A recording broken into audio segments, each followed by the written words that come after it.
ada cicak dalam. Setelah sang istri tewas 2 pekan lalu, kini ibu mertua menemui ajal akibat dibakar menantunya.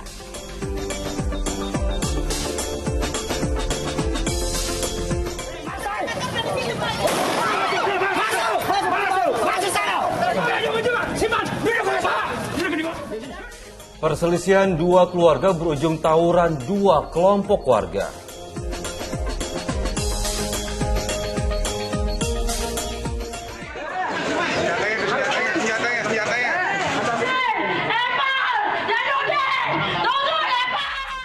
Pengosongan paksa sebidang tanah perumahan berujung ricuh.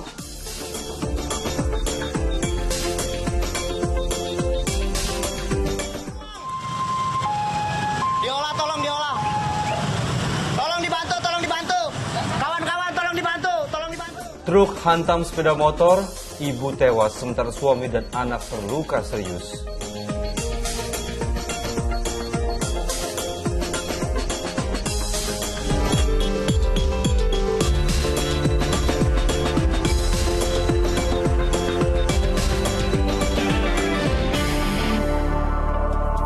Halo, selamat pagi. Saya Dani Maulana. Dan saya Wanda Dwi Utari menjumpai Anda di Fokus Pagi edisi hari Sabtu 29 Oktober 2022. Sudah weekend, mau kemana Dani? Betul, ya tentu saja menemani pemirsa dong. Membacakan berita yang sudah dihimpun tim redaksi kami pemirsa selama 1,5 jam ke depan untuk menghibur dan memberikan informasi buat Anda sebelum memulai akhir pekan di hari Sabtu ini. Betul, baik langsung saja kita awali informasi pertama di pagi hari ini. Pemirsa, kecelakaan lalu lintas melibatkan sebuah truk dan sepeda motor terjadi di Jalan Raya Arif Rahman Hakim, Kota Depok. Ya, seorang ibu tewas di tempat kejadian, menyusul satu keluarga berboncengan sepeda motor terjungkal setelah truk menghantamnya. Kasih ruang. Diolah, tolong diolah. Tolong dibantu.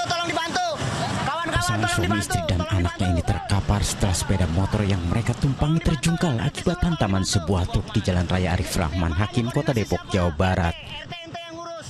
Ente kan RT. Kejadian ini terekam video amatir warga. Seorang ibu meninggal dunia sementara suami dan anaknya menderita luka serius. Warga dan petugas langsung mengevakuasi para korban ke rumah sakit. Kejadiannya berawal saat sekeluarga berboncengan motor melintas dari arah Margonda menuju Jalan Raya Nusantara. Tiba-tiba truk menghantam motor hingga korban tersungkur ke jalan raya. Nahasnya istri korban tergilas roda truk hingga tewas di tempat kejadian. Jalan Raya Arif Rahman Hakim ini memang sering juga ya terjadi kecelakaan ya. Satu karena masalah penerangan di sini agak-agak gimana ya, nggak semuanya nyala lampu di sini. Jadi kemungkinan truk tadi itu nggak ngeliat karena posisi penerangannya kurang. Di depan dia nggak ngeliat ada motor, jadi posisi dia duduk itu memang lagi ngantuk atau tiba-tiba dia mungkin panik ya. Petugas langsung mengamankan sopir truk dan kedua kendaraan yang terlibat kecelakaan ke unit laka lantas Polrestro Depok untuk penyelidikan lebih lanjut. Nahyudi melaporkan dari Depok, Jawa Barat. Pemirsa, gara-gara rumah dikunci oleh suaminya, seorang wanita penghuni rusun Rorotan Cilincing, Jakarta Utara nyaris jatuh dari jendela lantai 5 gedung. Ya, korban semula berniat pergi ke unit lain melalui jendela, namun saat sudah berada di luar, korban justru ketakutan hingga bergelantungan dan nyaris jatuh.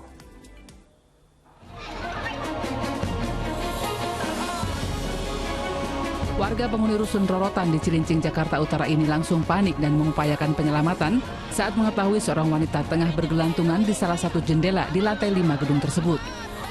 Sejumlah warga bahkan berusaha membuat rencana penyelamatan di lantai dasar, tepat di bawah sang wanita yang ketakutan.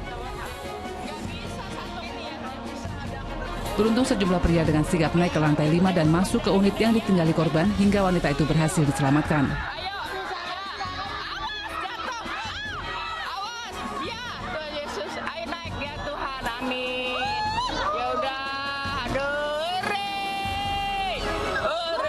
Pegang amat jendela, wah kuat sekali dia, macam kayak Spiderman lah. Teriak-teriak minta tolong nggak Ya sih? minta tolong sama saya juga. Kebetulan saya datang, ya alhamdulillah security juga sigap datang.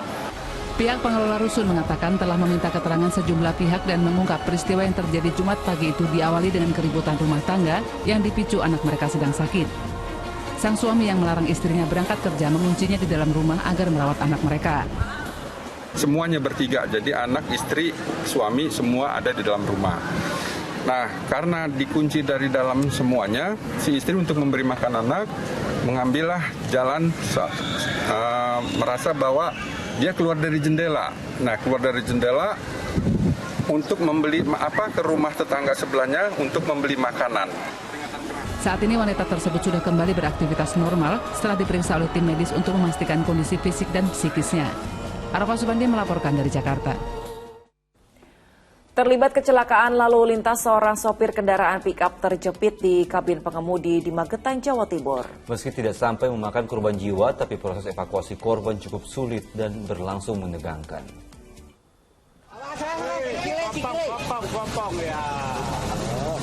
Setelah berusaha lebih dari 1 jam, polisi dibantu warga akhirnya berhasil membebaskan tubuh sopir mobil pick-up bernama Ahmad Fatur Rizki, 23 tahun, yang terjepit di ruang kabin pengemudi. Korban langsung dilarikan ke rumah sakit umum daerah Madiun. Mobil pick-up yang dikendarai warga Jepara, Jawa Tengah itu bertabrakan dengan sebuah sepeda motor di Jalan Raya Magetan, Jawa Timur. Diduga pengemudi pick-up itu mengantuk hingga hilang konsentrasi. Saya kan di dalam rumah, waktu itu ada suara dentuman yang begitu keras banget seperti bom. Saya keluar, ternyata ada mobil sudah seperti situ. Sedangkan sepeda motornya di sebelah timur sana sudah hancur semua di tengah jalan itu. Tapi korban yang jelas pengemudi di dalam mobil nggak bisa dievakuasi waktu itu. Lama, ada sekitar 1 jam terjepit. Sementara itu di Ngawi, Jawa Timur, sebuah truk yang dikemudikan Muhammad Hakim, 42 tahun, warga desa Tugu, Kecamatan Rejotangan, Tulungagung, terguling di Jalan Raya Ruas Ngawi, Solo, tepatnya di desa Gemarang, Kecamatan Kedunggalar. Truk bermuatan besi koil itu terguling ke sisi kanan jalan setelah gagal mendahului truk trailer yang melaju di depannya. Naas, 2 pekerja proyek saluran air yang tengah sibuk bekerja di pinggir jalan raya itu tertimbun batang-batang besi muatan truk. Ada trailer, ngantuk, nah dia kaget langsung buang kanan. Buang kanan, saya langsung buang kanan, lepas aspal, terguling. Warga di lokasi kejadian langsung mengevakuasi kedua korban dan melarikan keduanya ke Puskesmas Kedunggalar. Kan itu cuma 3. Kan saya teriak-teriak, mas, karena udah ngeliat. Terus yang satunya lari, yang 2 kan pas waktu masang batu, jadi nggak sempat lari. Tak hanya menimbun pekerja proyek, truk itu juga menimpa motor milik salah satu korban yang tengah diparkir. Dirgos Yono melaporkan dari Madiun dan Ngawi, Jawa Timur. Masih dari peristiwa kecelakaan lalu lintas, karena mencoba menghindari sepeda motor dari arah berlawanan, ini ada sebuah bus yang mengangkut rombongan santri terjun ke dalam jurang sedalam 5 meter di Kabupaten Tapanuli Selatan, Sumatera Utara. Ya, ini akibatnya seorang penumpang tewas dan 12 lainnya luka-luka.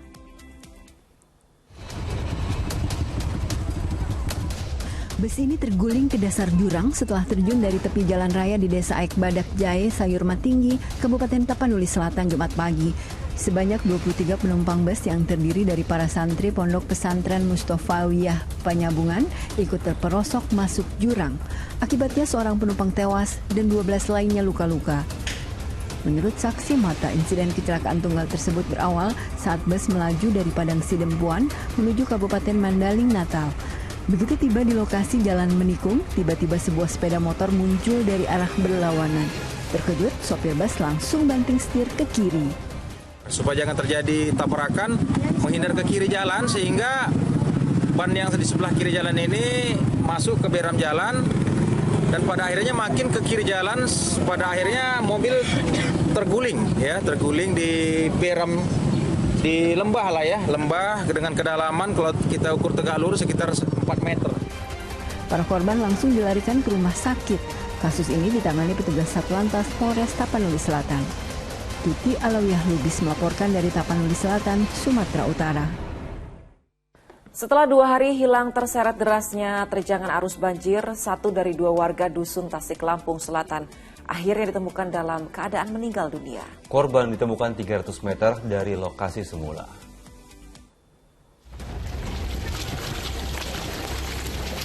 Tim SAR Jumat sore akhirnya menemukan 1 jasad korban tenggelam sekitar 300 meter dari lokasi titik hilang terseret arus banjir di Dusun Tasik Candipuro, Lampung Selatan. Korban bernama Royani ditemukan tersangkut di sampah aliran banjir dan langsung dievakuasi ke rumah duka. Rencananya Sabtu pagi, petugas SAR gabungan akan melanjutkan pencarian satu korban bernama Madarif yang masih hilang. Kalau tidak turun hujan lagi, banjir akan lebih surut.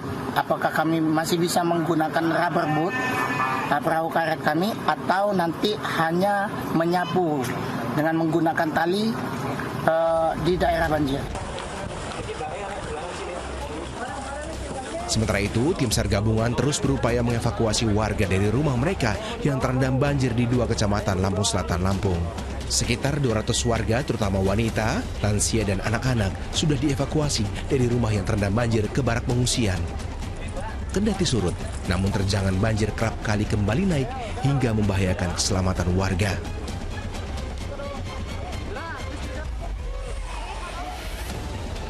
Sementara itu, surutnya banjir di Kecamatan Sidomulyo, Lampung Selatan, menyisakan kerusakan fasilitas sekolah dan peralatan di SDN 01 Suak. Ratusan buku, termasuk rapor siswa, alat tulis, alat kesenian baru, dan 23 komputer sekolah rusak setelah terendam banjir setinggi 2 meter. Akibatnya, pelaksanaan ujian nasional berbasis komputer atau UNBK yang sedianya sudah digelar, terpaksa harus ditunda. Saat ini, aktivitas belajar mengajar 160 orang siswa di sekolah itu juga terpaksa diliburkan. Asep Saifullah melaporkan dari Lampung Selatan, Lampung. Pemirsa, banjir akibat luapan Sungai Citanduy dan sejumlah sungai kecil di daerah Padaherang, Pangandaran tidak hanya merendam permukiman, tapi juga ratusan hektar sawah. Ya, sementara di Kabupaten Muaro Jambi, diduga akibat buruknya sistem drainase, banjir kembali merendam area permukiman. Permukiman warga di Desa Pematang Gajah, Kabupaten Muaro Jambi, Jumat pagi kembali terendam banjir. Ketinggian air bervariasi hingga mencapai 1 meter. Tak hanya akses jalan, air bahkan masuk hingga ke dalam rumah hingga aktivitas warga terganggu. Menurut warga, banjir terjadi karena buruknya sistem drainase hingga tak bisa menampung air hujan yang terjadi sejak Kamis malam. Akibatnya air meluap hingga merendam rumah dan jalan. Meski Jumat siang air mulai surut, warga tetap khawatir jika hujan terjadi, banjir kembali merendam. Sebabnya selain hujan apa, Pak? Ini drainase ini sudah melimpah, banyak melimpah kan, kurang lebar gitu. Jadi tidak tertampung lagi airnya mungkin kan. Sementara itu, banjir yang melanda Kecamatan Padaherang, Pangandaran, Jawa Barat masih terjadi. Air bahkan merendam sekitar 400 hektar lahan persawahan akibat jebolnya tanggul. Hujan yang masih melanda di sekitar hulu diduga penyebab air sungai meluap hingga tanggul jebol. Selain itu, banjir juga masih merendam permukiman. Akses jalan masih tergenang air dengan ketinggian hingga 1 meter. Kendati demikian, warga memilih bertahan untuk tak mengungsi demi menjaga harta benda mereka. Tim Liputan melaporkan. Ya, pemirsa, banjir juga menerjang permukiman warga menyusul hujan deras yang mengguyur kawasan Pengadangan, Lombok Timur, Nusa Tenggara Barat. Selain merusak jembatan dan menjebol tanggul sungai, banjir juga menyebabkan sebuah rumah rusak berat karena bangunannya terus-terusan tergerus arus deras. Banjir tiba-tiba datang dengan derasnya dan menggerus permukiman warga di kawasan Pengadangan, Pringgasela, Lombok Timur. Dalam rekaman video amatir warga, aliran air berarus deras ini selain merendam rumah warga juga menjebol tanggul dan memutus akses jalan. Hujan deras dan pendangkalan sungai menjadi pemicu bencana ini. BPBD langsung berjibaku membersihkan sisa banjir, termasuk merobohkan sebuah pohon yang sudah terkikis air. Selain itu, BPBD juga memperbaiki akses jalan jembatan yang rusak karena rawan ambruk. Sedimentasi di aliran sungai kita, terus jembatannya memang struktur lama. Jadi struktur lama ini agak kecil bawahnya, dia masih sepertinya pakai gorong-gorong. Jadi gorong-gorong ini tidak bisa memuat limpahan air yang begitu besar. Akibat curah hujan tinggi selama sepekan terakhir, tanah bergerak terjadi di 3 desa Kabupaten Purbalingga. Ya, akibatnya puluhan rumah rusak dan ratusan warga mengungsi ke tempat yang lebih aman. Sejumlah warga desa Siwara, Kabupaten Purbalingga sejak pagi hari berbondong-bondong mengemas barang berharga dan segera mengungsi. Ya, desa Siwarak menjadi kawasan terdampak pergerakan tanah yang paling parah, di mana puluhan rumah retak, bahkan rekahan tanah semakin besar. Curah hujan yang tinggi selama sepekan terakhir membuat tanah dan perbukitan di desa ini ambles dan longsor. Warga rela mengosongkan rumah karena keselamatan jiwa mereka semakin terancam. Sebagian warga Siwarak kini mengungsi di gedung madrasah sampai batas waktu yang belum ditentukan. Karena banyak yang sudah mengungsi, saya masih di sana, udah rusak banget. Apanya yang rusak? Rumah udah retak.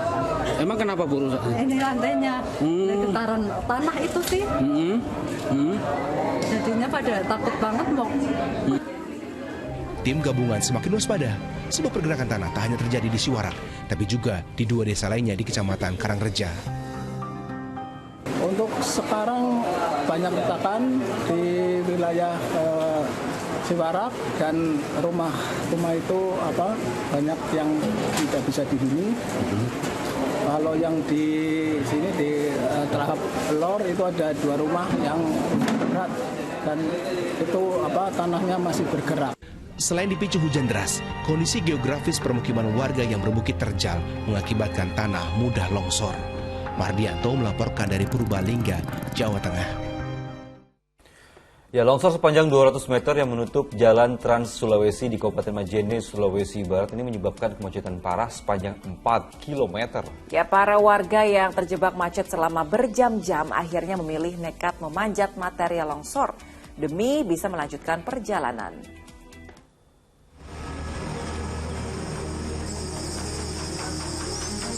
Material longsor yang menutupi seluruh permukaan jalan Trans Sulawesi di Kabupaten Majene, Sulawesi Barat pada Jumat siang membuat arus lalu lintas di lokasi ini lumpuh.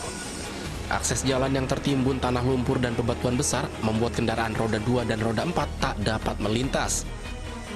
Warga yang telah terjebak berjam-jam akhirnya memberanikan diri untuk memanjat dan melewati bongkahan longsor. Meski berbahaya dan khawatir akan terjadinya longsor susulan, para warga tetap nekat melintas demi bisa melanjutkan perjalanan. Kemudian kami menghimbau kepada masyarakat yang akan melintas di wilayah Majene, kalau bisa istirahat dulu di Kota Majene atau di Kota Mamuju, terhubung karena lokasi ini masih memerlukan waktu untuk bisa dilalui. Longsor di jalan Trans Sulawesi ini telah menyebabkan antrian panjang kendaraan hingga 4 km dari kedua arah. Sebuah mobil pengantar jenazah juga ikut terjebak, tak bisa melanjutkan perjalanan. Mau cek jalan karena ada juga jenazah saya bawa dari Makassar ini. Bawa jenazah mau ke mana? Masih Mamuju. Jadi kapan tidak tiba? Ini tidak lama lagi tiba itu jenazahnya. Jadi alternatif mau dilewati ke mana? Mas kan tidak bisa ini. Ya ini saya mau telepon ke Mamuju ini Pak. Ada puluhan titik longsor yang terjadi di sepanjang jalur Trans Sulawesi. Selain menyebabkan kemacetan, longsor juga mengakibatkan jaringan instalasi listrik di wilayah tersebut padam lantaran sejumlah tiang listrik tumbang dihantam longsor. Edi Junaidi melaporkan dari Majene, Sulawesi Barat. 2 WNA asal Inggris tersesat saat mendaki di Gunung Agung, Bali. Ya, tim SAR gabungan sempat terhambat cuaca buruk saat mencari dan menyelamatkan kedua korban. Tim SAR gabungan menelusuri ketinggian 2.220 mdpl di kawasan Gunung Agung, Karangasem, Bali ini akhirnya menemukan wisatawan asal Inggris Liam 27 tahun dan Alex 19 tahun. 2 pendaki asal Inggris ini dalam keadaan selamat dan sehat. Tugas langsung membawa mereka menuju arah posko Embung, Telung Buana untuk perjalanan lebih lanjut. Target kita laksanakan pengecekan dan kemudian target kita bawa ke rumah sakit atau puskesmas Selat untuk memastikan kondisi target dalam keadaan sehat dengan menggunakan ambulan TNI Kabupaten Karangasem. Sebelumnya 2 pendaki asal Inggris tersesat setelah mendaki Gunung Agung dari Pura Pasar Agung pada hari Kamis hingga dinyatakan tersesat. Kantor Pencarian dan Pertolongan Denpasar Basarnas Bali yang menerima laporan dari Konsulat Inggris langsung menggelar pencarian di tengah cuaca buruk. Arianto Hutapea melaporkan dari Karangasem, Bali. Kita beralih ke informasi lainnya, pemirsa. Kebakaran melanda pabrik berisi paket dan karpet hingga menghanguskan sejumlah kendaraan roda 2 dan roda 4 di Bekasi, Jawa Barat. Ya, sementara kepanikan penumpang pesawat terjadi di Bandara Soekarno-Hatta menyusul adanya kepulan asap tebal di sebuah resto di area keberangkatan Terminal 2. Kepanikan penumpang tak terhindarkan saat asap tebal mengepul dari sebuah restoran di area keberangkatan Terminal 2 Bandara Soekarno-Hatta, Tangerang, Banten. Bunyi alarm kebakaran terus berbunyi pada kejadian Jumat pagi tersebut. Karena tempat kejadian bersebelahan dengan area sebuah maskapai, sejumlah kru pesawat, pilot hingga pramugari terpaksa menunggu di ruang tunggu penumpang. Petugas berhasil menanggulangi kejadian yang diduga dari percikan api mesin pendingin AC ruangan. Itu dapur wall. Di sana ditemukan sebuah area smoking di bagian atasnya, di internetnya itu ada sumber api yang kemudian setelah dilakukan pemeriksaan ada.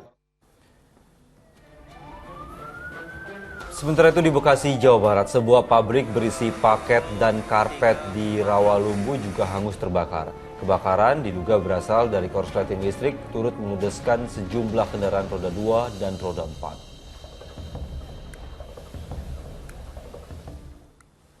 Di informasi lain, pemirsa, berbekal informasi dari masyarakat dan rekaman CCTV, polisi akhirnya membekuk pelaku pembakaran pendopo wali Kota Banjar. Ya, hasil pemeriksaan, aksi nekatnya ini dilakukan untuk mencari perhatian demi eksistensi, karena dirinya merasa tidak dianggap di lingkungannya.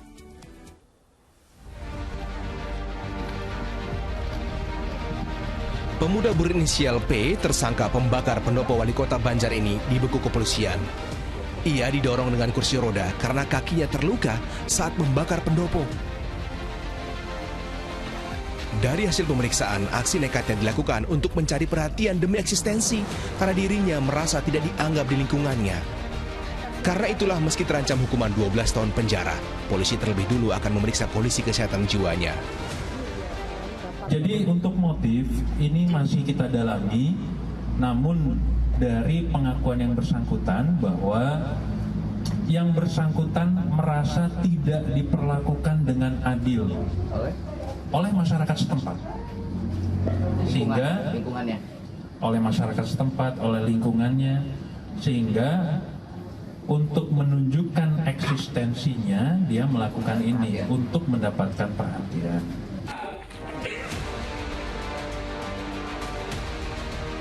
Sebelumnya, pada 21 Oktober pukul 3 dini hari, Aula Pendopo Wali Kota Banjar, Jawa Barat dibakar. Kejadian ini mengakibatkan mimbar, partisi kayu hingga plafon terbakar. Beruntung 1 jam kemudian api bisa dikendalikan.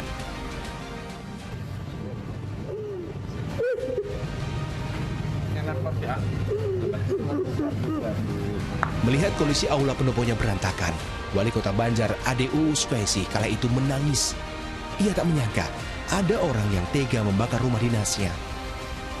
Polisi saat itu menemukan sejumlah barang bukti seperti korek api dan sepatu tersangka yang ikut tersambar api.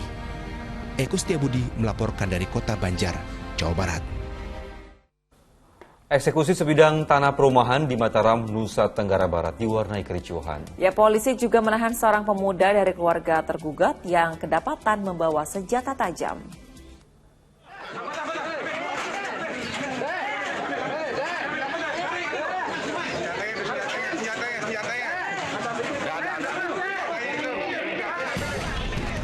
Ketegangan ini terjadi saat petugas jurusita Pengadilan Negeri Mataram dibantu dengan puluhan personil kepolisian datang untuk melakukan eksekusi sebidang rumah yang menjadi sengketa di Dusun Parwa, Mataram, Nusa Tenggara Barat pada Jumat pagi. Keluarga tergugat yang tidak terima mengosongkan bangunan berteriak histeris dan memilih bertahan di dalam rumah. Kericuhan pun terjadi saat polisi akhirnya mengevakuasi paksa para penghuni dari dalam rumah. Polisi juga menangkap seorang pemuda anggota keluarga yang kedapatan mempersenjatai diri dengan senjata tajam. Ya betul, sempat ada sedikit penolakan dari keluarga termohon dengan membawa sedikit senjata senjata tajam, namun setelah kita berikan himbauan, berikan edukasi, pencerahan, akhirnya sadar mau mematuhi apa yang menjadi aturan hukum di wilayah kita. Dengan dikawal 70 personil kepolisian, eksekusi akhirnya bisa dilakukan dengan mengosongkan seluruh isi rumah dan penghuninya sesuai amar putusan pengadilan. Riyadi Sulhi melaporkan dari Mataram, Nusa Tenggara Barat. Pemirsa, seorang karyawan perusahaan pembiayaan kendaraan di kota Gorontalo tertembus peluru milik oknum anggota polisi. Ya, peristiwa itu terjadi saat korban dan polisi itu membicarakan masalah tunggakan utang kredit mobil. Petugas Polres bersama Polda Gorontalo langsung mendatangi area sebuah kantor pembiayaan kendaraan di kawasan Jalan Dewi Sartika untuk olah TKP dan pemeriksaan saksi. Penyelidikan tersebut terkait adanya seorang karyawan kantor pembiayaan yang tertembak peluru milik oknum polisi. Menurut keterangan petugas, kejadiannya bermula saat oknum anggota polisi Brigadir SR membicarakan tunggakan utang mobilnya dengan korban. Saat bersamaan, Brigadir SR membersihkan pistolnya. Tiba-tiba senjata api oknum tersebut meletus dan mengenai paha korban. Korban pun kini menjalani perawatan di rumah sakit. Nah, ketemulah dengan yang nagih ini dan ngobrol, kemudian si anggota ini Brigadir SR dia mengeluarkan senjata dan membersihkan senjata itu, kemudian tidak sengaja tertembak. Kini petugas Propam Polda Gorontalo juga telah mengamankan oknum polisi tersebut berikut sejumlah barang buktinya untuk proses hukum lebih lanjut. Afrianto Usman melaporkan dari Gorontalo. Pemirsa, terdakwa kasus perintangan proses penyidikan Arif Rahman menyatakan keberatan atas dakwaan jaksa penuntut umum lantaran apa yang dilakukannya merupakan tindakan mematuhi atasan yang kaitannya dengan fungsi administratif, bukan tindakan merintangi proses penyidikan. Ya, nota pembelaan tersebut disampaikan melalui kuasa hukumnya dalam sidang yang digelar di Pengadilan Negeri Jakarta Selatan Jumat siang. Sidang kasus perintangan proses penyidikan dengan terdakwa Arif Rahman kembali digelar Jumat siang di Pengadilan Negeri Jakarta Selatan. Tim kuasa hukum Arif Rahman menyampaikan nota keberatan atas dakwaan jaksa penuntut umum, salah satunya terkait penghancuran barang bukti seperti laptop dan data CCTV. Menurut kuasa hukum terdakwa, tindakan itu tidak bisa dikatakan sebagai perintangan proses penyidikan, namun apa yang dilakukan kliennya lebih pada fungsi administrasi negara yang harus mematuhi perintah atasan. Sehingga jika dakwaan diajukan tanpa pemeriksaan administrasi lebih dulu, maka dakwaan itu dianggap prematur untuk diajukan. Karena dalam Undang-Undang Pelayanan Publik, pejabat pemerintah pelaksana itu nggak punya hak, dia cuma punya kewajiban. Kewajibannya apa? Tidak boleh menolak perintah. Dan kita sebutkan juga dalam Perpol, bahwa dalam Perpol dijelaskan bahwa dia tidak boleh melawan, tidak boleh menolak perintah. Yang ada dia wajib melaporkan setelah diberikan penugasan. Sekarang dia sudah melakukan itu semua, itu dianggap sebagai kesalahan. Nggak bisa begitu cara menariknya. Sidang akan dilanjutkan Selasa 1 November 2022 pekan depan dengan agenda mendengarkan tanggapan jaksa penuntut umum atas nota keberatan Arif Rahman. Teatrika Putri dan Nyoman Ifrozim melaporkan dari Jakarta. Puluhan orang perwakilan berbagai daerah korban investasi bodong Indra Kents berunjuk rasa di depan Pengadilan Negeri Tangerang. Ya, mereka mendesak majelis hakim menjatuhkan hukuman seberat-beratnya kepada terdakwa. Sambil membentangkan poster, perwakilan berbagai daerah korban investasi bodong Indra Kents mendesak majelis hakim untuk menghukum terdakwa dengan hukuman seberat-beratnya 20 tahun penjara atau seumur hidup. Selain itu, mereka juga meminta terdakwa mengembalikan aset kepada para korban penipuan trading option Binomo.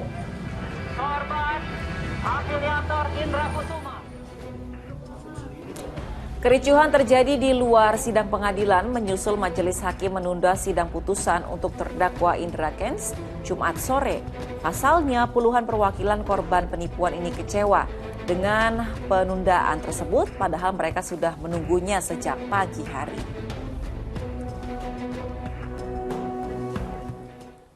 Pemirsa, perselisihan dua keluarga berujung tawuran dua kelompok warga di Kota Makassar, Sulawesi Selatan. Bubarkan pertikaian, polisi pun terpaksa melepaskan tembakan peringatan ke udara.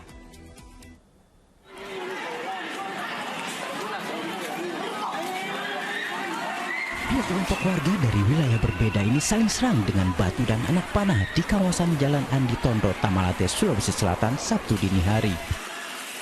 Petugas Polrestabes Makassar pun terpaksa melepaskan tembakan peringatan ke udara berulang kali guna membubarkan pertikaian ini.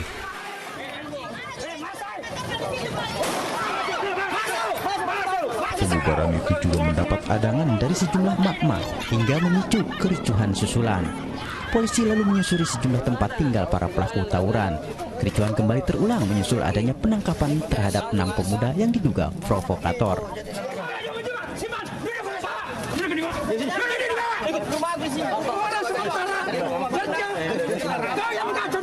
Perselisihan dua keluarga yang berebut lahan warisan hingga mengerahkan massa masing-masing diduga menjadi penyebabnya. Yang kelompok di mana TKP di Jalan Andi Tondro.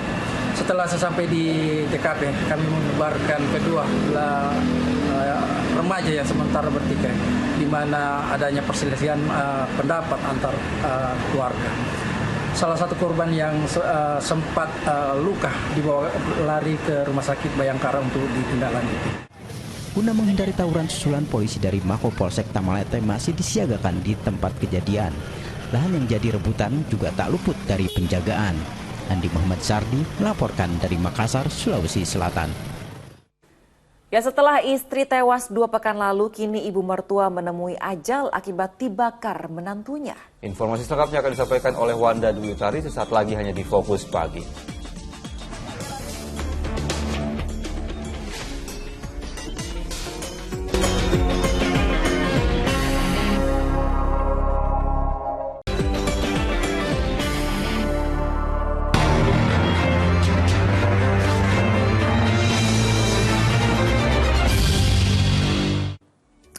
Terima kasih Anda kembali menyaksikan Fokus Pagi bersama saya Wanda Dwi Utari. Pemirsa, lagi-lagi belanja online dengan sistem cash on delivery atau COD, bayar di tempat berujung keributan dan viral di media sosial. Kesal diminta membayar setelah buka paket, sepasang suami istri di Kecamatan Tiga Raksa, Kabupaten Tangerang, ancam kurir dengan parang dan menyiramkan dengan bensin.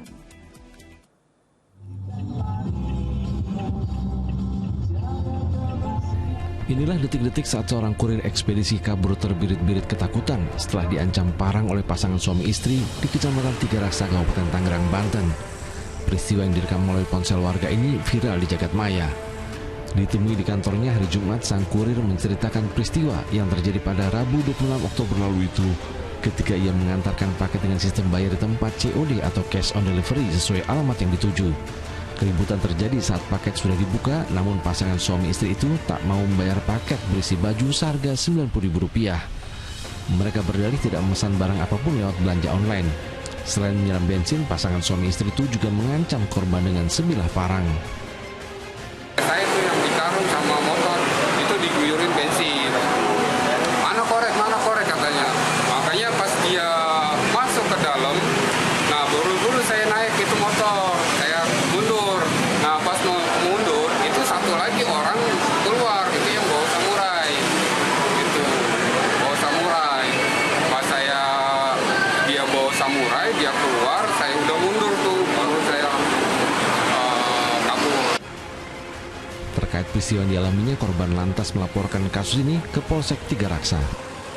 Pengiriman kurir ya, barang paket yang notabene diacung-acungkan senjata tajam sejenis parang. Kita sudah melakukan penyelidikan. Yang pertama kita sudah lakukan cek TKP, olah TKP, berikut saksi-saksi serta dokumentasi dan membenarkan bahwa kejadian itu terjadi hari Rabu. Polisi masih melakukan penyelidikan terkait kasus ini dan mengimbau masyarakat agar memahami sistem cash on delivery atau COD sebelum melakukan pembelian secara online agar kejadian seperti ini tak terulang kembali. Syahbudin Atar melaporkan dari Kabupaten Tangerang, Banten. Pemirsa, korban kasus kekerasan dalam rumah tangga berujung maut yang dilakukan seorang pria di kota Jakarta Utara kembali bertambah. Setelah sang istri pelaku tewas 2 pekan lalu, kini ibu mertua tersangka juga akhirnya menemui ajal di rumah sakit lantaran luka bakarnya yang cukup parah.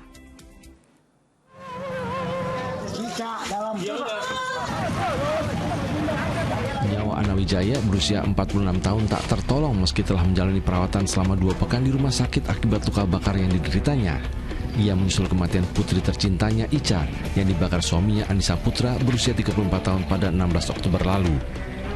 Puluhan kerabat, keluarga, dan tetangga mengantarkan Ana ke tempat peristirahatan terakhirnya di TPU Semper Barat, Cilincing, Jakarta Utara. Menurut anak korban, sang ibu menemui ajalnya lantaran sistem pernafasannya sudah mengalami infeksi akibat luka bakar. Pertama waktu di jam 12 itu saya dipanggil sama perawatnya yang di ruang ICU. Itu napasnya emang udah sesak gitu. Jadi pernapasannya udah kena, maksudnya infeksi pernapasan. Udah dari situ nggak lama suruh keluar lagi, suruh nunggu. Jam 4 itu saya dipanggil lagi. Dan napasnya juga udah makin kencang. Suami Ana yang menjadi korban sekaligus saksi kunci kebiadaban menantunya dilaporkan kondisinya berangsur membaik usai menjalani perawatan di rumah sakit juga karena luka bakar. Sebelumnya warga Tugu Selatan, Koja, Jakarta Utara pada 16 Oktober lalu digemparkan dengan peristiwa pembakaran yang dilakukan seorang pria terhadap istri, bapak dan ibu mertuanya. Diduga insiden terjadi karena pelaku tak terima akan diceraikan lantaran kerap melakukan kekerasan terhadap istrinya.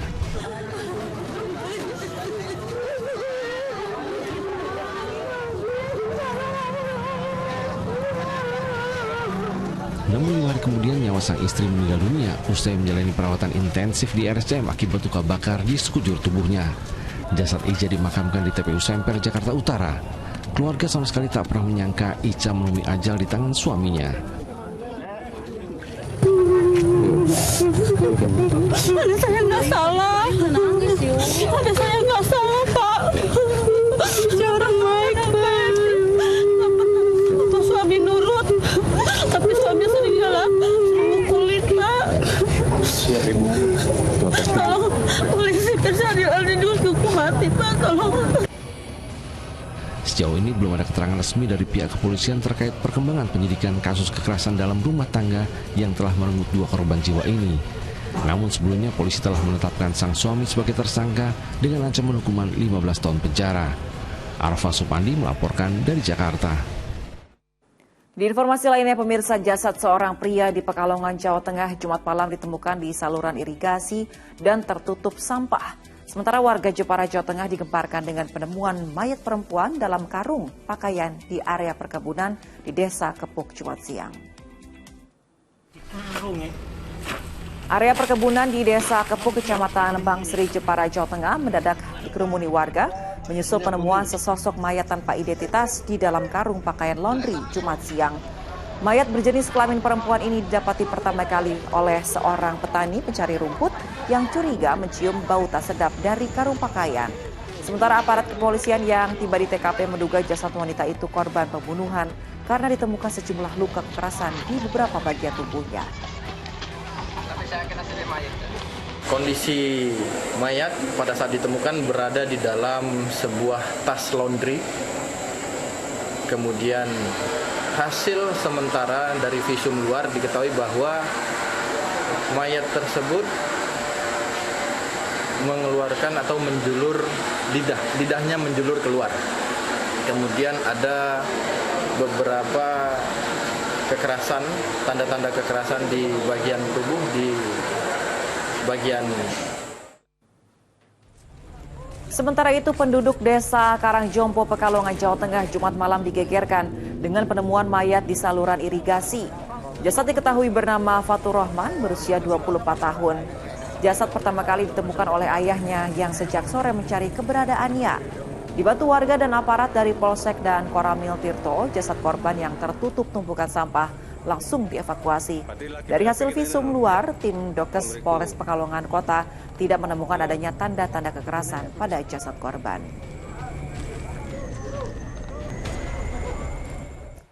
Seorang ibu rumah tangga di Kabupaten Pandeglang, Banten menjadi korban penjamretan. Aksi 2 pelaku yang mengendarai sepeda motor berhasil mengambil ponsel milik korban.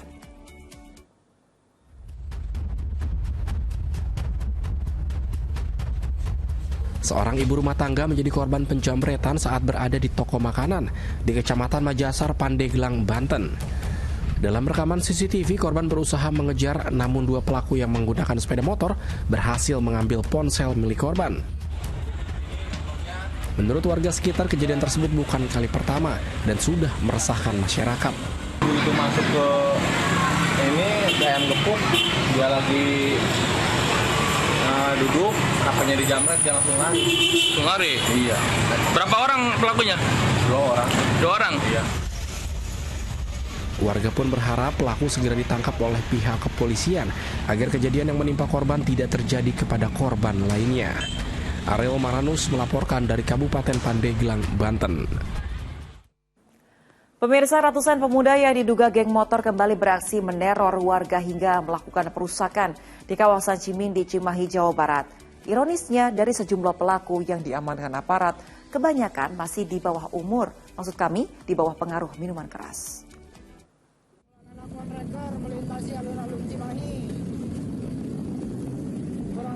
Aksi puluhan anggota geng motor ini meresahkan warga dengan aksi teror yang mereka lakukan. Bagaimana tidak?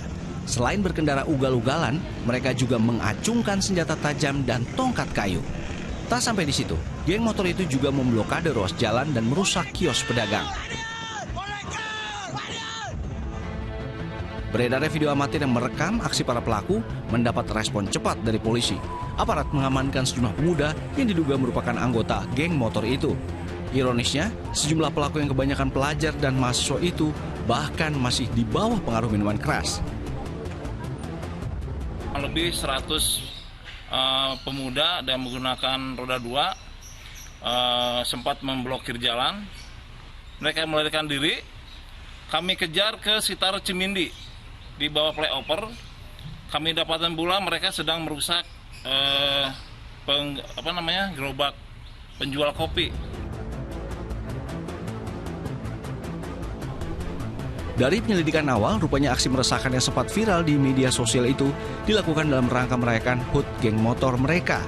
Polisi kini memproses hukum sejumlah pelaku yang terlibat aksi perusakan dan teror itu. Muhammad Abbas melaporkan dari kota Cimahi, Jawa Barat. Sengaja membuat konten saat tawuran, belasan pelajar ditangkap polisi saat tawuran di kawasan Pondok Aren, Tangerang Selatan. Konten tawuran yang sudah tersebar luas tersebut membuat masyarakat resah dan merasa tidak aman.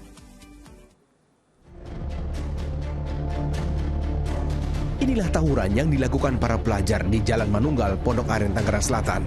Tawuran ini juga dijadikan konten video untuk diunggah di media sosial. Mendapatkan laporan warga yang resah, aparat segera menangkap belasan pelajar di lokasi kejadian. Selain menyita senjata tajam beragam jenis, polisi juga mendapati jika para pelajar ini aktif membuat konten dan mengunggah tawuran mereka ke media sosial dengan maksud tertentu. Bahwa para pelajar tersebut sangat aktif dalam men-share konten tawuran di Instagram.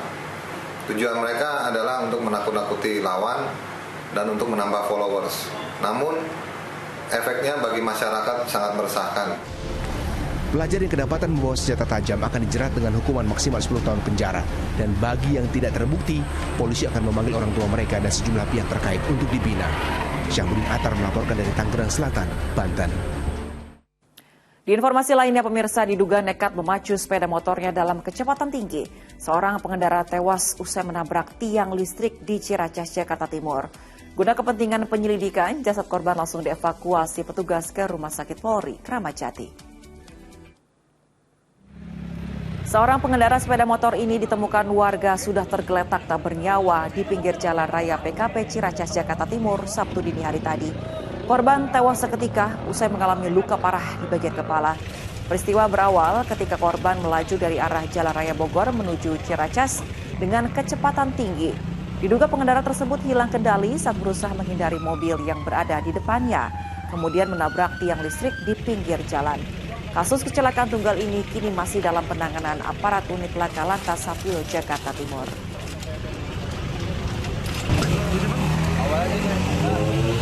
Mau menghindari mobil, terus abis itu dia banting stang kanan, nabraknya ke tiang. Dia mengendarai sendiri atau gimana bang? Kenceng bang pada saat itu bang? Helmnya aja Pembunuhan pejabat Nias Utara temui titik terang, polisi tangkap 1 tersangka. Kami hadirkan informasi selengkapnya usai jeda bersama Dani Maulana. Ya, udah ada mungkin fotonya juga.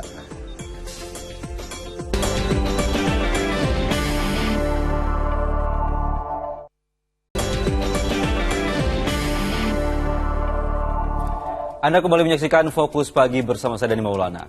Pemirsa, sesosok mayat wanita ditemukan di area persawahan di Desa Gedangmas, Lumajang, Jawa Timur. Pada jasad korban terdapat sejumlah luka tusuk di beberapa bagian tubuh. Warga Desa Gedangmas, Kecamatan Randu Agung, Lumajang, Jawa Timur berkerumun di sebuah area persawahan usai ditemukannya sesosok mayat wanita di lokasi itu Jumat pagi.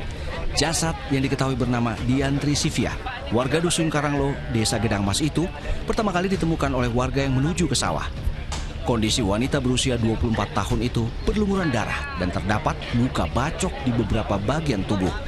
Tim identifikasi Polres Lumajang yang melakukan olah tempat kejadian perkara menemukan sandal dan potongan kain di sekitar lokasi.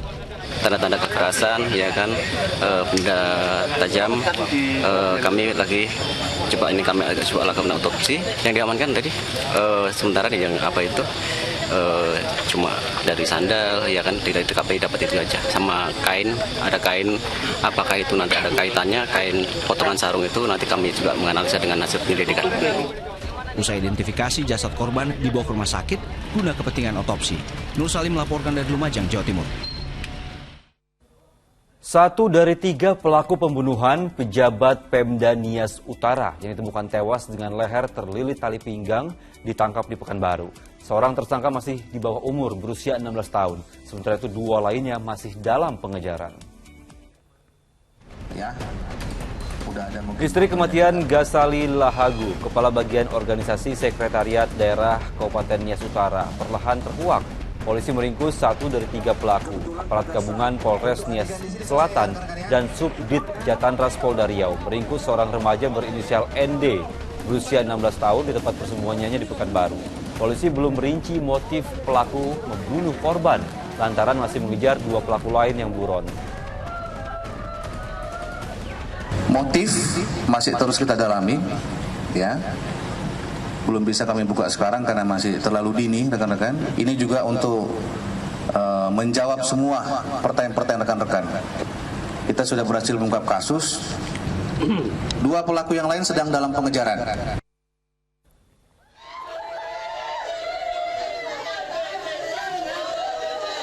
Sebelumnya pada 21 Oktober lalu, jasad Gasali Lahagu didapati membusuk tak jauh dari jalan umum saat ditemukan leher korban dalam kondisi terlilit tali pinggang.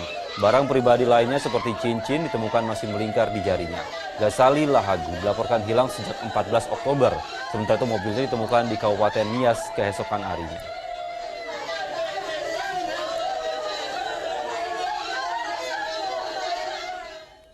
Kawanan pelaku pembobol konter ponsel diringkus aparat kepolisian di Jember, Jawa Timur. Dalam aksinya, pelaku masuk ke dalam konter dengan cara merusak atap, lalu menjarah puluhan unit ponsel senilai 70 juta rupiah.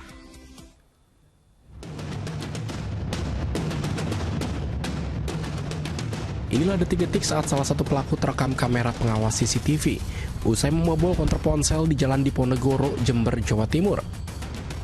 Dengan berjalan santai, pria tersebut keluar dari konter sambil menjinjing tas plastik berisi ponsel curian.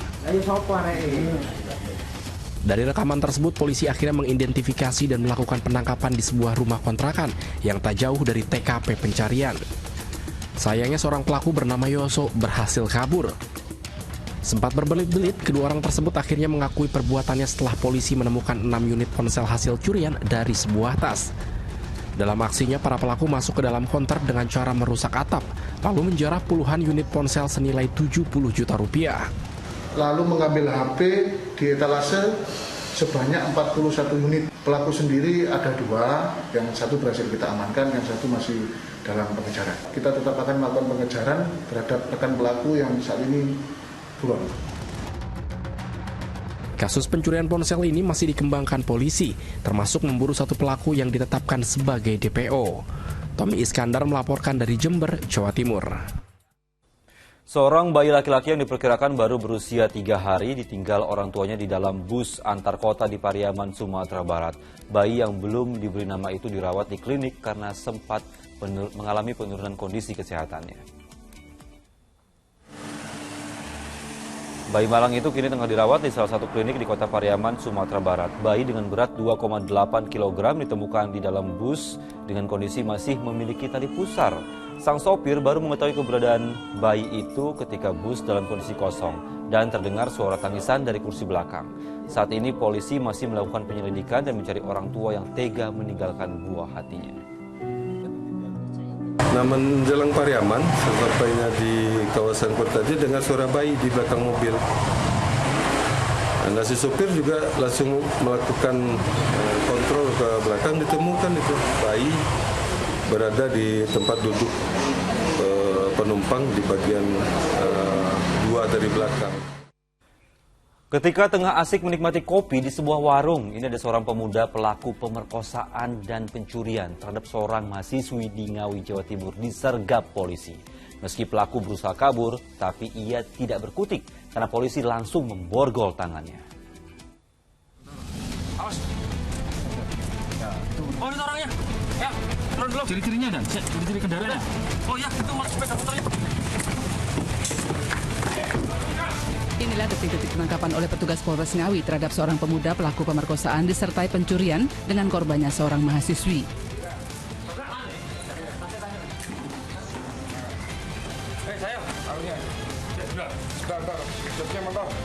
Kita cek dulu motornya. Kita cek dulu. Pemuda berinisial ANS 25 tahun itu tengah duduk santai menikmati kopi di sebuah warung di tempat tinggalnya, yakni Desa Beran, Kecamatan Kabupaten Ngawi, Jawa Timur, ketika disergap petugas. Awalnya pemuda itu memberontak dan berusaha kabur, namun akhirnya ia tak berkutik apalagi ketika petugas langsung memborgol kedua tangannya. Polisi yang menggeledah sepeda motornya menemukan tas dan dompet milik korban, seorang mahasiswi sebuah perguruan tinggi di Jombang. Pelaku pun akhirnya mengakui perbuatannya, memperkosa dan mencuri tas korban. Aksi bejatnya itu dilakukan di Taman Hijau, Desa Grudo Ngawi, Selasa 25 Oktober malam. Jadi, Satreskrim Polres Ngawi hadir cepat untuk mengamankan dan menangkap dari tersangka berusaha kabur namun bisa diamankan, sekarang sedang diproses dan ditahan di Polres Ngawi. Pelaku sehari-hari bekerja apa, Komnas?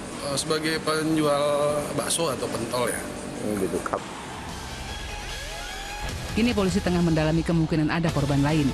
Untuk itu, jika ada warga yang sebelumnya pernah mengalami tindakan serupa dari pelaku, diimbau segera melapor. Dirgo Siono melaporkan dari Ngawi, Jawa Timur. Di informasi berikutnya, 2 orang pencuri membobol kotak amal berisi uang 6 juta rupiah di sebuah masjid di Klender, Duren Sawit, Jakarta Timur. Aksi pelaku yang memasukkan uang hasil curian ke dalam kantong plastik terekam kamera pengawas CCTV.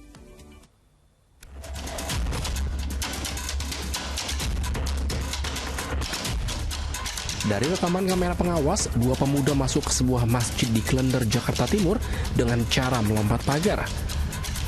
Pelaku masuk ke dalam masjid melalui lantai 2 yang tidak terkunci. Selanjutnya turun menggunakan tangga lipat karena kotak amal ada di lantai bawah. Setelah berhasil, 2 pelaku keluar dari dalam masjid dengan menenteng kantong plastik yang diduga berisi uang amal masjid sebesar 6 juta rupiah. Sepertinya mungkin dia udah kondisinya udah hafal. Oh, udah hafal. Udah hafal. Kondisinya sini, situasi sini dia udah hafal, gerak-gerik sini udah hafal, udah ngebaca situasi lah, udah tahu jam-jam sepi, udah hafal sepertinya udah hafal. Kalau mengenali kita susah karena memang di CCTV belum begitu kelihatan jelas orangnya. Dalam 3 bulan di masjid ini sudah 2 kali terjadi pencurian uang kotak amal. Namun pengurus masjid belum melaporkan kejadian tersebut ke pihak kepolisian. Triwibowo melaporkan dari Jakarta. Hari Sumpah Pemuda 28 Oktober diperingati warga di sejumlah daerah dengan beragam cara. Di Salatiga, Jawa Tengah, ribuan warga ikut turun ke jalan untuk bersama membentangkan bendera merah putih sepanjang 1 km. Sementara itu, ribuan warga Tegal memilih untuk ikut menari massal menampilkan seni tradisional khas Tegal berupa tari geol. Tak kurang dari 6.000 penari bersama-sama membawakan tari geol yang merupakan tarian tradisional khas kota Tegal di alun-alun kota Jalan Pancasila Jumat pagi. Dipimpin Wali Kota Tegal Dedion Supriyono. Para penari terdiri dari pelajar, mahasiswa, dan warga kota Tegal lainnya berbaris rapi mulai dari area alun-alun hingga Taman Pancasila.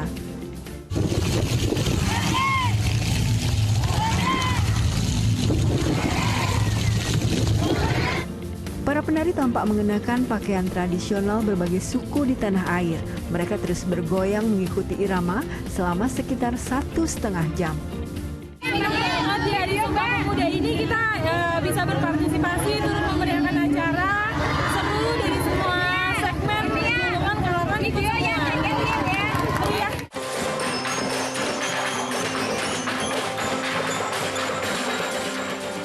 Sementara itu di Salatiga, ribuan warga ikut turun ke jalan untuk bersama-sama membentangkan bendera merah putih sepanjang 1 km. Diiringi musik tradisional Salatiga, yakni drum break, para peserta bergoyang mengikuti irama sambil mengarak bendera yang dibentangkan di atas kepala. Seluruh SLTA, kemudian seluruh komponen masyarakat, bahkan ada dari TNI, Polri pun, Pemda ikut serta dalam acara ini untuk membentang bendera, gelar bendera merah putih sepanjang 1 km. Mulai dari lapangan Pancasila, kemudian Jalan Tentara Pelajar, kemudian ke Polres Salatiga. Diharapkan kegiatan ini bisa membangkitkan semangat nasionalisme sejak dini di kalangan generasi muda. Tim Liputan Indosiar melaporkan. Titik nol Ibu Kota Negara Nusantara menjadi puncak gelaran peringatan ke-94 Hari Sumpah Pemuda. Pemilihan IKN merupakan salah satu bagian dalam membangun sejarah untuk masa depan, serta menyongsong era keemasan dan menunjukkan jika pemuda Indonesia mendukung IKN. Mengenakan pakaian adat, perwakilan pemuda dari seluruh provinsi di Indonesia membacakan ikrar Sumpah Pemuda di titik nol Ibu Kota Nusantara di Sepaku Penajam, Pasir Utara, Kalimantan Timur. Menteri Pemuda dan Olahraga Zainuddin Amali, Gubernur Kaltim Isran Nur, dan sejumlah kepala daerah di Kaltim serta perwakilan pemuda di 34 provinsi hadir dalam puncak peringatan ke-94 Hari Sumpah Pemuda di titik nol. Pemilihan IKN merupakan salah satu bagian dalam pembangunan sejarah untuk masa depan, serta menyongsong era keemasan dan menunjukkan jika pemuda Indonesia mendukung IKN. Ini simbol, ya, pelaksanaan Sumpah Pemuda yang ke-94 kami pilih di IKN adalah simbol bahwa pemuda Indonesia. Museum Sumpah Pemuda di Jalan Kramat Raya Senen, Jakarta Pusat, saksi sejarah perjuangan pemuda. Sejumlah pemuda dan pelajar untuk menyatukan ikrar sebagai bentuk untuk mempertahankan negara Republik Indonesia. Gedung Sumpah Pemuda menyimpan banyak sejarah panjang perjuangan kemerdekaan Indonesia. Selain menjadi tempat peninggalan benda-benda sejarah, sejumlah diorama dipajang di sudut-sudut ruangan. Selain dipajang beberapa artikel yang merupakan bukti saksi sejarah, museum ini juga menyajikan video mapping peristiwa Kongres Pemuda hingga Kongres Pemuda ke 1928. Memperingati Hari Sumpah Pemuda, Voice of Humanity mengadakan dialog kebangsaan yang diikuti ribuan peserta. Dalam kesempatan ini, Yayasan Peduli Pundi Amal Peduli Kasih GPP SCTV Indosiar juga turut hadir dengan menggelar aksi kemanusiaan donor darah.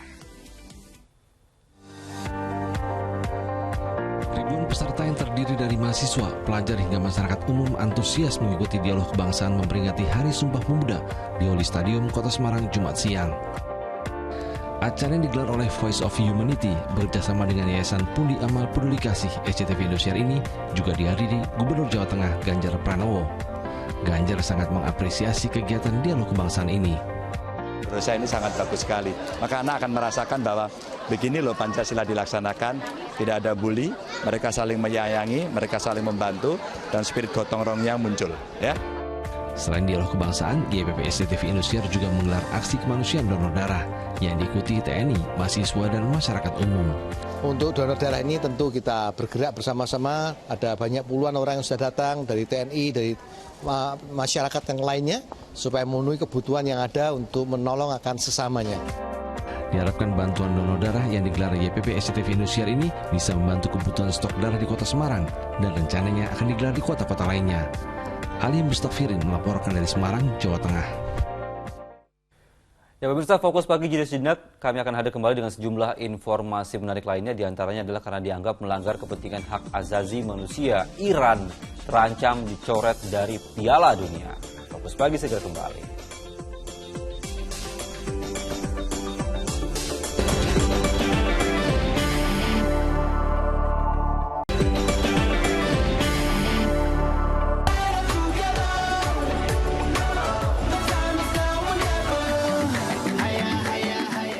Dipersembahkan oleh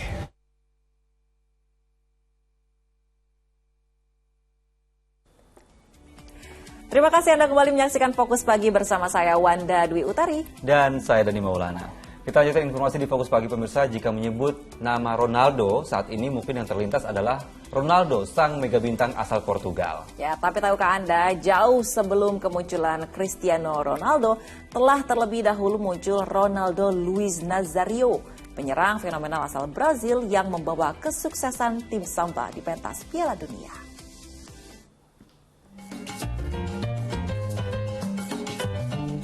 Ronaldo Luiz Nazario de Lima merupakan bintang sepak bola Brazil di era 90-an hingga awal tahun 2000-an. Bersama Ronaldo, tim Samba berhasil menembus 3 final Piala Dunia dan sukses jadi yang terbaik di edisi 1994 dan 2002. Sebagai pemain muda kala itu, nama Ronaldo mulai melejit ketika mencetak hat-trick di final Piala Konfederasi tahun 1997 melawan Australia. Tim Samba menang besar dengan skor 6-0. Setahun berselang, tepatnya di Piala Dunia 1998, pemain berjuluk El Fenomeno itu menjadi predator house goal bagi Brazil. Di ajang yang digelar di Prancis itu, Ronaldo total mengemas 4 gol dengan rincian 1 gol melawan Maroko, 2 gol ke gawang Chile, dan 1 gol di semifinal kontra Belanda. Selain produktif sebagai juru gedor, pemain kelahiran Rio de Janeiro itu juga berhasil mengemas 3 assist. Hanya menjadi runner-up di Piala Dunia 1998, Ronaldo datang ke Piala Dunia 2002 Jepang, Korea Selatan dengan kepercayaan diri tinggi. Pemain yang identik dengan kepala pelotos itu tampil garang di Piala Dunia perdana yang digelar di benua Asia. Total, Ronaldo mencetak 8 gol dan 1 assist. Puncaknya adalah saat Brazil berhadapan dengan Jerman di partai puncak. Ronaldo yang tampil dengan gaya rambut unik yang fenomenal itu memperdayai Oliver Kahn yang merupakan kiper terbaik pada masanya. 2 gol dia lesakan ke gawang legenda Jerman yang membuat Brazil menang 2-0. Negara Amerika Selatan itu meraih trofi Piala Dunia kelima dan Ronaldo akan dikenang sebagai legenda.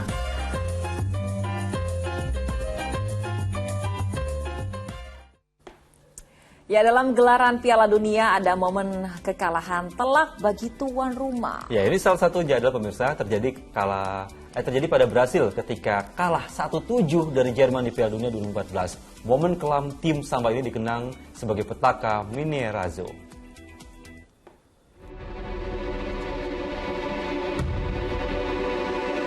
Brasil bersua Jerman di semifinal Piala Dunia 2014 di Estadio Mineirão, Belo Horizonte, Brasil. Pasukan Luis Felipe Scolari punya catatan bagus saat menjuarai grup A, mengalahkan Chile di babak 16 besar, dan menumbangkan Kolombia di perempat final. Tak heran harapan publik tuan rumah begitu besar terhadap Neymar dan kolega. Namun, tanpa Neymar yang cedera usai melawan Kolombia, tim Samba sangat kelimpungan menghadapi keganasan Panzer Jerman. Pertahanan Jerman yang digalang Mats Hummels dan Jerome Boateng sangat sulit ditembus oleh tuan rumah. Petaka Mineirazo dibuka oleh Thomas Müller yang memaksimalkan umpan sepak pojok Toni Kroos pada menit ke-11. 12 menit kemudian giliran Miroslav Klose yang mengoyak gawang Brazil. Gol ini menjadikan Klose sebagai top scorer sepanjang masa Piala Dunia dengan koleksi 16 gol. Toni Kroos turut menambah keunggulan Jerman dengan gol pada menit 24 dan menit ke-26.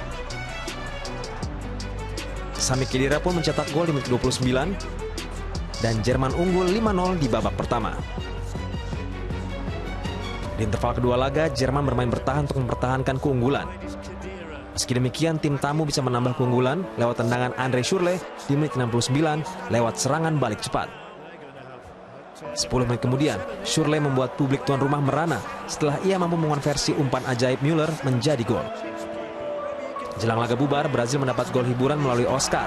Namun, tak ada selebrasi gol. Kalah telak, gagal ke final, Brazil menerima malu.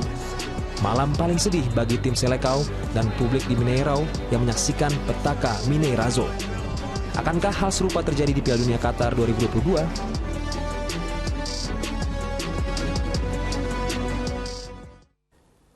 Pemirsa, menjelang Piala Dunia 2022 Qatar bergulir, induk sepak bola dunia FIFA justru didesak berbagai pihak untuk mencoret timnas Iran dari kompetisi sepak bola paling bergengsi ini. Ya, desakan mundur tersebut mencuat setelah Iran dianggap melanggar kepentingan hak asasi manusia.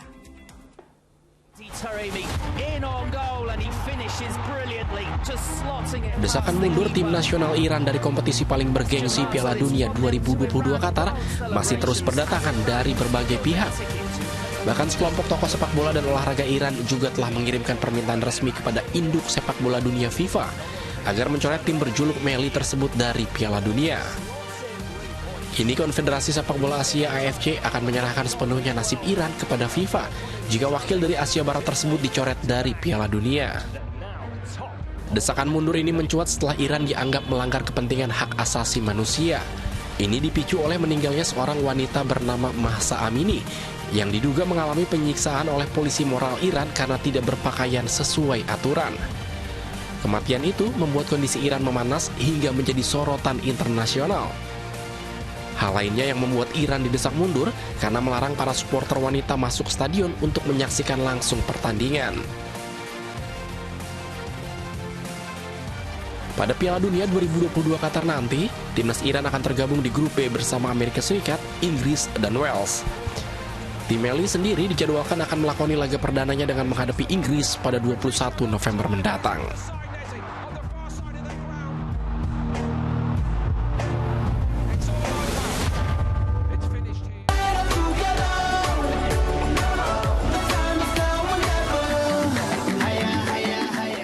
Dipersembahkan oleh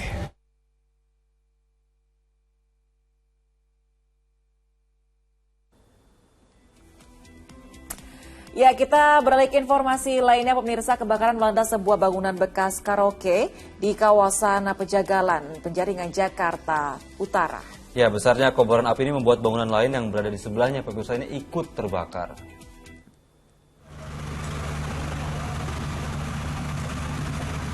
Api dengan cepat berkobar hebat dan menghanguskan sebuah gedung yang sempat dijadikan tempat karaoke di Jalan Fajar Wijaya, Pejagalan, Kecamatan Penjaringan, Jakarta Utara, Jumat pagi.